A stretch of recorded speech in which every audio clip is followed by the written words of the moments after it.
rhythm guitars මුලින් ඉඳන් ඉගෙන ගන්න ආසද? එහෙනම් ඔයාලා අවිල්ල ඉන්න හරිම තැනට ඔයාලව සාදරයෙන් පිළිගන්නවා අපේ SLunprofessional rhythm guitar lesson series එකට. හොඳයි. එහෙනම් අපේ පළවෙනි lesson එක.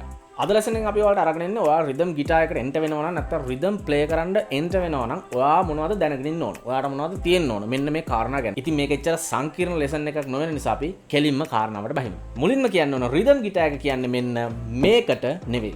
මෙන්න මේකටත් නෙවෙයි. හැබැයි මෙන්න මේකට නෙවෙයි. rhythm guitar එක කියන්නේ ඇත්තටම මෙන්න මේකට නෙවෙයි.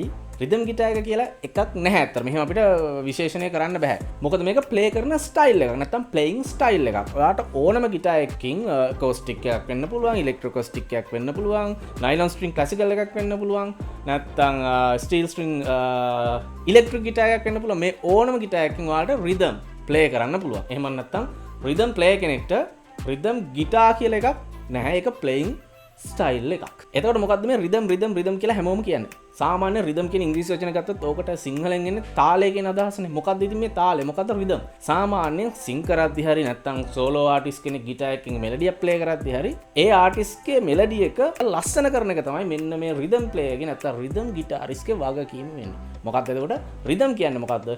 මේන් ආටිස්ට් සහයෝගය දෙන නැත්නම් බෑක් එක දෙන playing style එක. ඉතින් මේ lesson series එක follow කරන්න ඔයාට මොනවද තියෙන්න ඕන? හරිම සරල දේවල් ටිකක්. ඔයාට ගිටාර් එකක් තියෙන්න ඕන. හැබැයි ඒ ගිටාර් එක ඉලෙක්ට්‍රික් ගිටාර් එකක්ම වෙන්න අවශ්‍ය නැහැ. ඔයාට මේ වගේ ඉලෙක්ට්‍රෝ acoustic එකක් නැත්නම් acoustic ගිටාර් එකක් එහෙම නැත්නම් nylon string classical ගිටාර් එකක් වුණත් ප්‍රශ්නයක් නැහැ. ඒ වගේම තවත් වැදගත් දෙයක් කියන්නේ ඒ තමයි ගිටාර් එකට අවශ්‍ය ආම් පන්න ටික. ඔයාට ගිටාර් පික් එකක් තියෙන්න ඕන. වැදගත්ම දේ තමයි ඔයාට ප්‍රැක්ටිස් කරන්න ටයිම් එකක් තියෙන්න ඕන. අපි රෙකමන්ඩ් කරන්නේ නම් ඔයාට දවසට අඩුම ගානේ විනාඩි 30ක් වෙන් කරන්න පුළුවන් වෙන්න ඕන ගිටාර් එක ප්‍රැක්ටිස් කරන්න. අවසානම එක සහ වැදගත්ම දේ.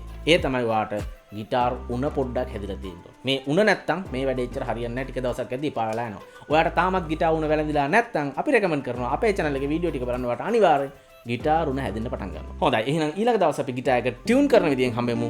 ජය වේවා.